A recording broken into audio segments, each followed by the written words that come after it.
The value of this flat increased by almost £150,000 in 6 months. I increased the value in 4 ways, but let's start from the first one. Adding physical value. I bought this 1-bedroom flat in London in West Hampstead. It had a separate kitchen, a bathroom, the main bedroom, and a pretty decent sized reception room. I took this kitchen from here and I moved it along this wall here. The reception room became an open plan living room, and the kitchen I converted into the second bedroom. The property went from being a 1-bedroom flat into 2-bedroom flat with an open plan living room and the second bedroom. The reason this adds a lot of value, and I'll go through the numbers at the end, because you've added another bedroom. Typically 2 bedrooms are more valuable than 1 bedroom. This is no different to maybe you do a loft extension or go into the basement, or you do a side extension, rear extension. You're finding some sort of physical way of adding value. Not only did I add value by turning a 1-bedroom into a 2-bedroom, but also the property initially was in pretty bad condition. The kitchen was very old, it was like almost non-existent. I added physical value by modernizing the property by making it brand new. In terms of how much it costs to turn a 1-bedroom into a 2-bedroom, there's 2 ways of doing it. The first one is find a builder in your area, you give them the keys and you tell them exactly what you want to do and they take care of everything. It saves a lot of time because you don't have to manage anything, but at the same time the downside is that it's more expensive because you essentially are paying someone else to manage your project. The other way of doing it is if you self-manage the project and you buy all the materials and then you just find a builder or a handyman on a day rate and you just supply everything and they fit everything. That typically works out significantly cheaper. I've done that on a project recently and I would say maybe almost like 40-50% cheaper than finding a builder and giving them the entire project. And then you can use things like the LMPG website, a purchasing group you can use, and with things like kitchens and bathrooms you can get huge discounts. So with Magnet you can get a 73% discount on all their kitchens just by using this website, which not a lot of people know about. Whereas if you find a builder and give them everything and let them do it, then most likely they'll end up getting the kitchen at the normal price and then you're gonna have to pay for that. So those are the 2 ways of doing it. The refurb actually doesn't cost that much because if you look at this floor plan here, all the walls are exactly where they were before. I haven't tore anything down, even with the plumbing from the outside. This was the original kitchen and the pipe stack was here. The pipe stack actually stays here, and all my builder's done is just made this connection from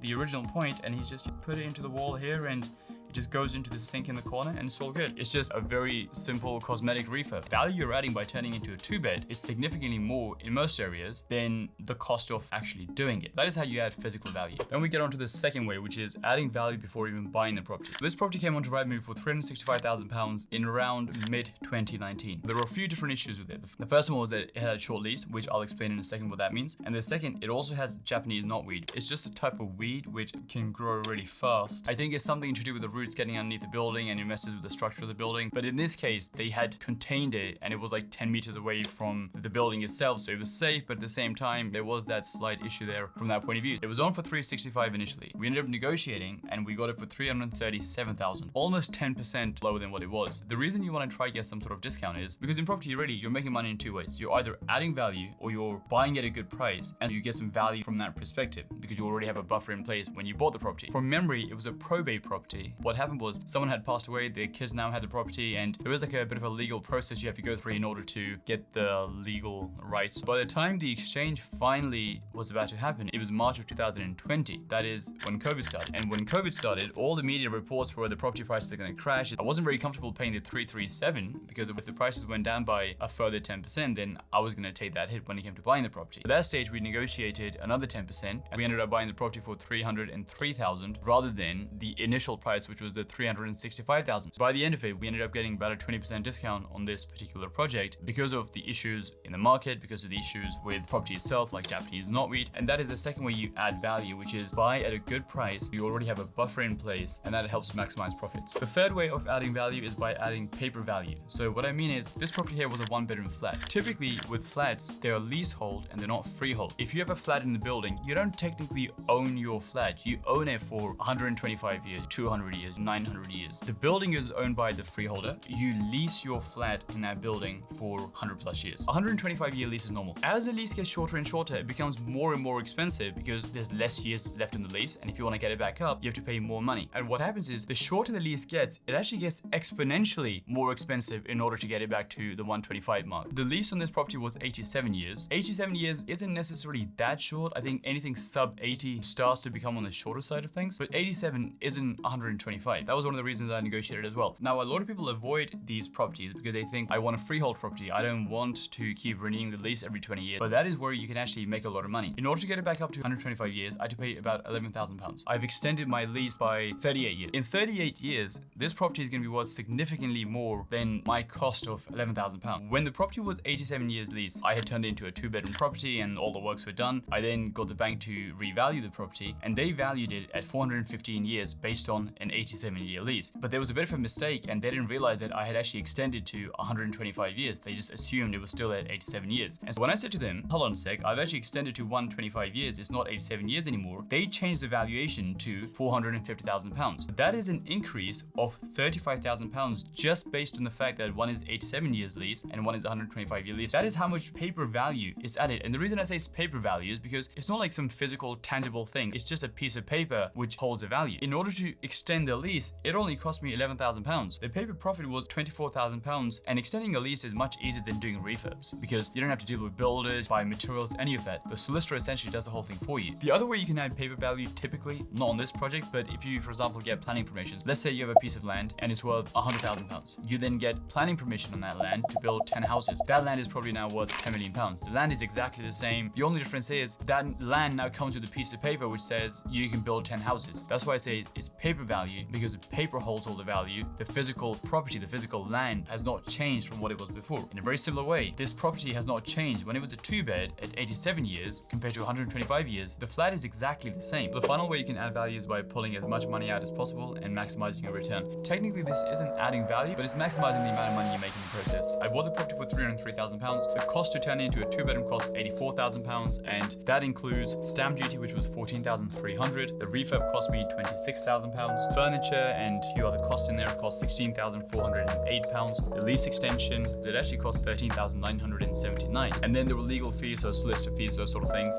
£5,848, and then financing fees, £8,348. If you add up all those, that comes to £84,000. The total cost of the project was £387,000. Once the property was converted into the 2-bedroom property, it was then revalued at £450,000 because you've added physical value, you've added paper value, you've bought at a discount. That's taken up to $450,000. At that stage, I got a 75% mortgage on the property. So I essentially refinanced the property. Imagine I bought the property using a mortgage from HSBC and they gave me this mortgage, and then the next one I get from Barclays, and when Barclays gives me the new loan, I repay HSBC. The solicitor does all of that stuff, but the bit you need to understand is you're getting 75% of a new value. Now, the 75% of the new value was £337,000, but that is how much I got back. What's happened is I've spent £388,000.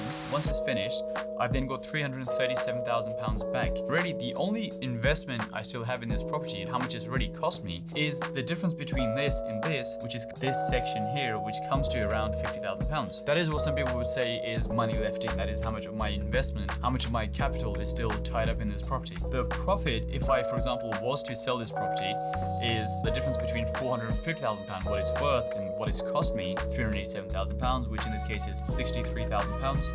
I only actually make this profit if I was to sell the property. I didn't sell the property. Technically, again, this is just a profit. It exists on paper, but I don't have this money in my bank account. So the market rent of this property is £1,800. I've got a mortgage on there, which cost me £1,027 per month. I normally account for a 10% maintenance buffer. Let's just say something breaks down, you need a handyman, those sort of things. I normally account for 10% of the rent, which is £180. I also have to pay a service charge. Again, when you buy a leasehold property, when you buy a flat, you don't have to pay things like building insurance because the whole building is insured by the person who owns the building, the freeholder. But you do have to pay a service charge, and that is a monthly charge which all the flats pay, which builds this pot of money which pays the building insurance, maintains the communal areas, lifts, does a concierge, those sort of things. That is around £100. So that leaves this area as the profit. That leaves a monthly cash flow of £493.